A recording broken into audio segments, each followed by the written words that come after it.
नमस्कार साथीहरू, आज म तपाईँलाई तपाईँको जग्गाबाट हाई टेन्सन लाइन गयो अथवा तपाईँले किन्ने जग्गामा हाई टेन्सन लाइन छ भने के कुरामा विचार गर्नुपर्छ अथवा हाई टेन्सन लाइन लाइन गयो भने के समस्या हुन्छन् त भन्ने खालको कुराहरू जोडेर एउटा भिडियो बनाउँदैछु। अन्तिमसम्म हेर्नुहोला। अब समस्या के हुन्छन् त, किन हाई टेन्सन लाइनदेखि मान्छेले डराउँछन् भन्ने कुराको सरल तपाईँले रिसर्च गरेर हेर्नुहुन्छ भने पहिलो त साइकोलोजिकल स्ट्रेस नै हुन्छ।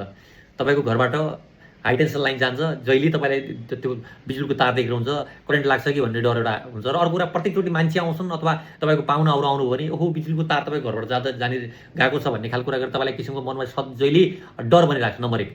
नम्बर 2, हाई टेन्सन लाइनको चाहिँ लो फ्रिक्वेन्सी इलेक्ट्रोमेग्नेटिक फिल्ड हुने भयो हुनाले त्यसले चाहिँ स्लिप डिस्टर्बेन्स हुन्छ भनेर भन्छ।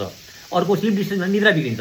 अर्को कुरा टाउको दुखाइ हुन्छ, त्यसले स्ट्रेस क्रिएट गर्छ। र अब लाइटनिङ चट्यान पर्दाखेरि अथवा सर्ट सर्किट हुँदाखेरि अथवा तपाईँको लगाएको रुख चाहिँ ठुलो भएर माथि जाँदाखेरि त्यसले चाहिँ सर्ट सर्किट गरेर आग लागेको समस्या, आगजनीको समस्या र करेन्टको समस्या चाहिँ करेन्टको झट्काको समस्या चाहिँ निम्ताउन सक्ने कुराको पनि छ।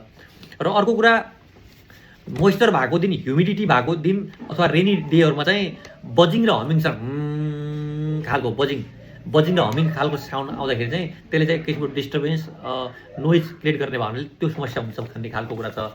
र यदि तपाईँ जग्गा किनिराख्नु भएको छ भने सकेसम्म चाहिँ हाई टेन्सन लाइन तपाईँको जग्गाबाट गएको जाँदैछ भने नकिन्नुहोस्। र किनिसक्नु भएको छ भने एउटा स्ट्यान्डर्ड सेटब्याक दिएर चाहिँ बनाउनुहोस् अथवा बनाउनुहोस् भन्ने सुझाव दिन चाहे। र धनगढी उपमहानगरपालिकाको मापदण्ड हेर्नुहुन्छ भने तपाईँको 400 भोल्टदेखि 11 किलो भोल्टसम्म चाहिँ यदि तपाईँको हाई टेन्सन लाइन छ भने त्यो केसमा तपाईँले 3 मिटर छोड्नुपर्छ। तारको किनारदेखि, पोलदेखि नभएर तारको किनारदेखि 3 मिटर छोड्नुपर्ने हुन्छ। र तपाईँको 11 किलो भोल्टदेखि 33 केभिए छ भने तपाईँले चाहिँ 5 मिटर छोड्नुपर्ने हुन्छ। र त्योभन्दा हायरको छ भने तपाईँले चाहिँ 7 मिटर चाहिँ सेटब्याक छोडेर जानुपर्छ भन्ने खालको कुरा गरे हुनाले तपाईँले जग्गा किनिराख्नु भएको छ अथवा जग्गा अलरेडी छ भने नक्सा प्लान गर्दाखेरि चाहिँ 3 मिटर, 5 मिटर र 7 मिटरको चाहिँ मापदण्डलाई लिएर चाहिँ नक्सा बनाउनु होला। र किन्दै हुनुहुन्छ भने त्यो हाई टेन्सन लाइनले गर्दा हुने समस्यालाई पनि ध्यानमा राखेर मात्रै जग्गा किन्ने अथवा नकिन्ने चाहिँ डिसिजन लिनु होला भन्ने सुझाव दिन चाहन्छु। हस्, धन्यवाद, नमस्ते।